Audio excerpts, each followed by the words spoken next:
देखो, कंक्रीट ऐसी चीज़ है जिसका जितना ध्यान रखोगे उतनी स्ट्रेंथ वो पकड़ती है। और साइट पे एक साइट इंजीनियर की रिस्पॉन्सिबिलिटी रहती है।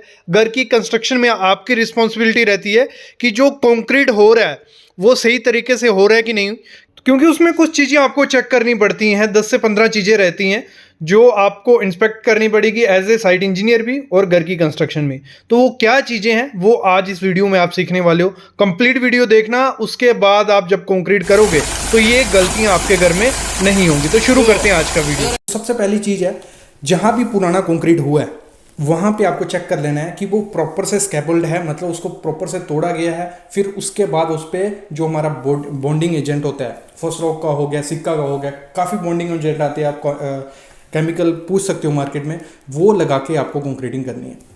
दूसरी चीज़ आपको चेक करनी है, लिखते जाना या सुनते जाओ। दूसरी चीज़ आपको चेक करनी है, जो भी आपकी स्टील है, रिइंफोर्समेंट है, उस पर आप कंक्रीटिंग कर रहे हो, उसमें कोई मतलब रस्ट नहीं लगी है, कोई ग्रीस वगैरह नहीं लगी है, तेल नहीं लगा है। क्योंकि क्या होता है, जब भी शटरिंग करते हैं उसमें शटरिंग ऑयल हम यूज़ करते हैं प्लेट्स पे, और स्टील तो बंद गया होता है पहले, तो उसमें कोई भी ग्रीस या ऑयल नहीं लगना चाहिए। अगर ग्रीस ऑयल होगा तो वो कंक्रीट जो होगा वो प्रॉपर से बॉन्ड नहीं बना पाएगा उसके साथ, स्टील के साथ, तो वो काफ़ी रिस्की रहता है। फिर आगे चेक क्या करना है आपको, जो भी स्टील आपने प्रोवाइड की है वो प्रॉपर स्पेसिफिकेशन का है कि जैसे मैंने कहा FE 500 हम यूज़ कर रहे हैं, तो वो प्रॉपर FE 500 है, कौन सी कंपनी का, TMT बार है, जिंदल है, TMT है, कोई भी कंपनी है, वो प्रॉपर आपको चेक कर लेना है।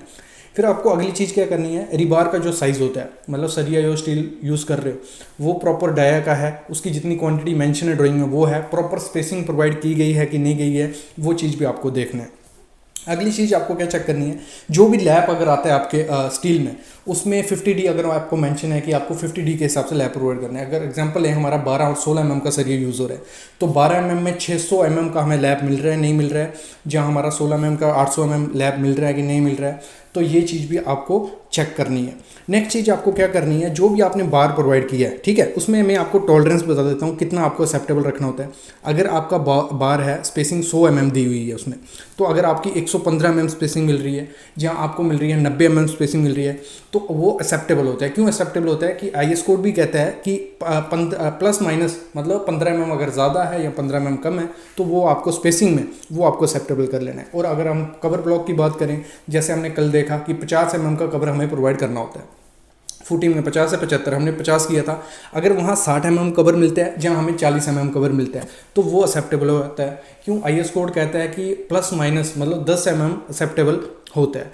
और जो हमने टाइज या स्टीरअप होती हैं उनमें स्पेसिंग अगर हमारी मेंशन है 100 mm, तो अगर वहाँ 115 या 85 mm या 90 mm मिल रहा है तो वो एक्सेप्टेबल है। क्यों, क्योंकि IS कोड कहता है प्लस माइनस 15 mm अगर स्पेसिंग में है तो वो एक्सेप्टेबल होता है। कंक्रीटिंग से पहले आपको सर्टनिंग या स्टील में क्या चेक करना है। अगली चीज़ आपको देखनी है, जो चेयर प्रोवाइड की है, चेयर या स्पेसर बार, वो प्रॉपर से प्रोवाइड किया गया है नहीं। क्योंकि हमारी चेयर तो अगर हमारा 1 स्क्वायर मीटर एरिया है उसमें हमारी 2 से 3 चेयर तो उसमें आनी चाहिए। अगली बात, जो भी वहाँ पे चेयर्स हैं वो प्रॉपर से बांधी गई हैं जाली से, जो हमारी मैश थी, बॉटम मैश और टॉप मैश, उससे बांधी गई हैं नहीं बांधी गई हैं, ये भी आपको चेक करना है। फिर आपको अगले क्या चेक करना है, अगर आपके स्ट्रक्चर में इंसर्ट प्लेट आती है, जहाँ स्लीव्स आती हैं, वो प्रोवाइड की गई हैं कि नहीं की गई हैं, वो भी आपको as a civil engineer check करना होता है। फिर हम बात करते हैं अगली चीज़ क्या है, जो हमारी फॉर्म वर्क है वो पूरी अच्छे से क्लीन है कि नहीं, पानी उसमें प्रॉपर से मारा है, उसमें कोई नेल्स नहीं गिरी हुई हैं, कोई टाई वायर्स नहीं गिरी हुई हैं, कोई लकड़े का पीस नहीं गिरा हुआ है, ये चीज़ भी आपको चेक करनी है। और कंक्रीट पोरिंग के दौरान आपको चेक करना है कि वहाँ प्रॉपर से वाइब्रेटर रखा गया है, क्योंकि 2 वाइब्रेटर आपके होने ही चाहिए। अगर वो डीजल, एक इलेक्ट्रिक वाला है दूसरा डीजल वाला रखो, जहाँ दोनों इलेक्ट्रिक वाले हैं तो आपको प्रॉपर चेक करना है कि एक अगर वाइब्रेटर बंद होता है दूसरा वाइब्रेटर होना चाहिए। क्योंकि एक बार अगर कंक्रीटिंग स्टार्ट हो गई तो उसमें वाइब्रेशन नीड है, ये नहीं कि 10 मिनट बाद 5 मिनट बाद मारोगे आप, क्योंकि कंक्रीट सेट होना स्टार्ट हो जाता है, ये आपको चेक करना है। और भी जब भी आप अगर आपका RMC कंक्रीट आ रहा है जहाँ आप साइड पे ही बना रहे हो, तो उसमें आपको चेक करना है कि जो बैच है, मतलब M20 कंक्रीट डलना है तो M20 ही डल रहा है, उसमें प्रोपोर्शन जो है वो प्रोपोर्शन करेक्ट है कि नहीं है। फिर हम बात करें मिक्स डिज़ाइन, टेम्परेचर, ये सब चीज़ें आपको चेक करनी है। और टेस्ट जो होते हैं, स्लम टेस्ट, क्यूब टेस्ट और टेम्परेचर टेस्ट, एग्रीगेट का सबका टेस्ट, वो आपके लिए प्रैक्टिकल नॉलेज रहेगा, तब तक आप ये चीज़ें देखो। और अगली चीज़ जो आपको ऐसे सिविल इंजीनियर चेक करनी होती है, साइट इंजीनियर, जो भी कंक्रीट आप करवा रहे हो वो 60 मिनट के अंदर वो कंज्यूम होना चाहिए। मतलब मैक्सिमम आपको 1 घंटा वो कंक्रीट यूज़ कर सकते हो। मतलब अभी 1 बजे वो कंक्रीट बना तो 2 से 2:30 के बीच मतलब वो खत्म होना चाहिए, नहीं तो उसका क्या होता है, जो हमारा हाइड्रेशन प्रोसेस होता है, मतलब स्ट्रेंथ पकड़ने का प्रोसेस होता है, वो स्टार्ट हो गया होता है। वो अगर हम कंक्रीट यूज़ करेंगे उसकी ना तो वर्केबिलिटी अच्छी होगी, ना वो प्रॉपर जो स्ट्रेंथ उसकी आनी चाहिए वो आ पाएगी।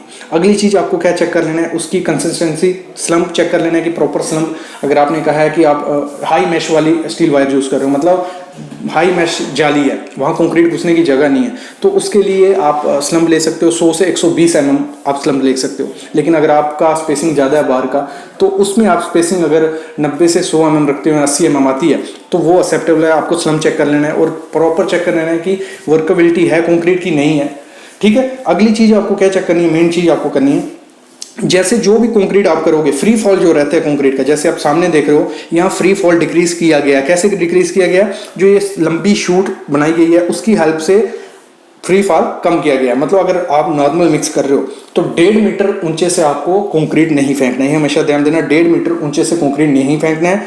और अगर 1.5 मीटर ऊंचे से हम फेंकेंगे, होगा क्या, वो सेग्रीगेशन हो जाएगा मटेरियल में, एग्रीगेट कहीं और पहुंच जाएगा, स्लरी कहीं और, तो वो बेकार कंक्रीट हो गया। तो और अगर आप यूज़ कर रहे हो पंप मिक्स, मतलब बूम प्लेसर आप यूज़ कर रहे हो, तो 2.5 मीटर से ज़्यादा दूर से कंक्रीट आपको नहीं फेंकना है, वो ख़राब चीज़ है, सबसे ज़्यादा ख़राब चीज़ वही है। और जब भी आप मास कंक्रीट कर रहे हो तो उसमें आपको क्या ध्यान देना है, जो मास कंक्रीट में आप लेयर डालोगे, जैसे सामने आप देख रहे हो ये हमारी पीसीसी हो रही है फुटिंग की, तो इसकी जो डेप्थ है 1500 mm है। तो इस दौरान आपको क्या करना है, जो फर्स्ट लेयर आप कंक्रीट की डालोगे वो 150 mm की लेयर डाली, एक लेयर डाल दी, उसको प्रॉपर से वाइब्रेशन कर ली, फिर उसके बाद 400 mm की लेयर डालनी, उसकी प्रॉपर से वाइब्रेशन कर ली, फिर हम 400 कर सकते हैं। लेकिन पहली लेयर जो आपकी डलेगी वो 150 mm से ज़्यादा नहीं होना चाहिए। और वाइब्रेशन जो आपको करनी है, कंपैक्शन वाइब्रेशन प्रॉपर से करनी है। ये नहीं है कि एक ही जगह पे आप वाइब्रेटर आधे मिनट से 1 मिनट तक मारोगे, वो खराब है, उससे भी कंक्रीट को काफ़ी ज़्यादा इफेक्ट होता है। मतलब आपने नीडल ली, वो 90 डिग्री के हिसाब से नीचे जानी चाहिए और 2-3 सेकंड के बाद वो निकाल के दूसरी जगह 90 डिग्री तक वो जानी चाहिए, ये भी आपको ध्यान रखना है। और अगली चीज़ जो है, जब भी आप कंक्रीट कर रहे हो उसमें कोल्ड जॉइंट से आपको बचना है। मतलब आपकी अगर स्लैब है या आपका कॉलम है, कोई भी स्ट्रक्चर है, उसमें कंक्रीट करोगे तो एक जगह कंक्रीट डाला, फिर वहां कोल्ड जॉइंट नहीं पड़ने वाला देना है। कोल्ड जॉइंट क्या हुआ, मतलब एक बार कंक्रीट डाले, आधे घंटे बाद फिर से वहां कंक्रीट डाल रहे हो, ऐसा नहीं करना है। मतलब आपने कंक्रीट डाला, उसको सेट नहीं होने देना, मतलब 10-15 मिनट के बाद वहां कंक्रीट पड़ना ही पड़ना चाहिए, नहीं तो वहां कोल्ड जॉइंट पड़ जाएगा। वो जो एरिया वो प्रॉपर बॉन्ड नहीं होगा दोनों में, वहां से लीकेज भी हो सकता है और फेलियर के चांसेस सबसे ज्यादा कोल्ड जॉइंट पे ही होते हैं। और अगली चीज आपको क्या करनी है, जो भी कंक्रीटिंग आप कर रहे हो, जो फिनिशिंग आपकी रहेगी वो प्रॉपर लेवल में होनी चाहिए। और नेक्स्ट चीज आपको क्या चेक करना है, जब भी हॉट वेदर में आप कंक्रीट करो, या तो कंक्रीट में आइस डाल दो, बाकी अगर ऐसे करोगे तो आपको प्रॉपर से पॉलीथीन डाल देना है। रेनी सीजन में पॉलीथीन होना चाहिए और हॉट वेदर में भी पॉलीथीन आपको प्रॉपर से उसमें डाल देना है। ये चीज़ भी आपको ध्यान रखनी है। और जब आपको क्यूरिंग की बात आई तो क्यूरिंग में आपको वेट हेजन डाल देना है, पॉन्डिंग बना लेनी है, या क्यूरिंग कंपाउंड से आपको प्रॉपर से क्यूरिंग उसमें करनी है। और 7 दिन तक आपको मिनिमम क्यूरिंग करनी है, बाकी मैक्सिमम 10 से 14 दिन आपको क्यूरिंग करनी है अगर समर वेदर है। ये चीज़ भी आपको ध्यान देनी है। इस पे ऐसा है तो 1-2 वीडियो और आएगी जो चेकलिस्ट रहेगी कंक्रीट से पहले क्या चेक करना है। बाकी आपको कुछ चीज़ें तो पता चल गई होंगी, 15 से 20 चीज़ें मैंने इस वीडियो में आपको बताई। तो ऐसी प्रैक्टिकल वीडियोस आपके लिए लाता रहूँगा। बस आप चैनल को सब्सक्राइब करके रखो, बेल आइकन दबा के रखो। और जॉब के लिए एक चैनल बनाया है सिविल इंजीनियरिंग जॉब, उसका डिस्क्रिप्शन में भी लिंक डाल दूँगा। बाकी आप वहाँ जाओ, फ्रेशर्स के लिए जॉब अपडेट आते हैं, एक्सपीरियंस वालों के लिए गवर्नमेंट जॉब हो गई या प्राइवेट जॉब, सब जॉब के अपडेट आपको मिलते रहेंगे। और प्रैक्टिकल नॉलेज के लिए आपको वहाँ सिविल साइट विजिट पे 700+ वीडियोस हैं जो आपको प्रैक्टिकल नॉलेज डेली देती रहेंगी। बस सब्सक्राइब करके रखो। और कोई भी आपको थ्योरी रहती है, कोई भी चीज़ नहीं पता चलती है, आप कमेंट करो, मैं इसका रिप्लाई ज़रूर करूँगा। और प्लीज़ लाइक किया करो वीडियो को। Thank you guys.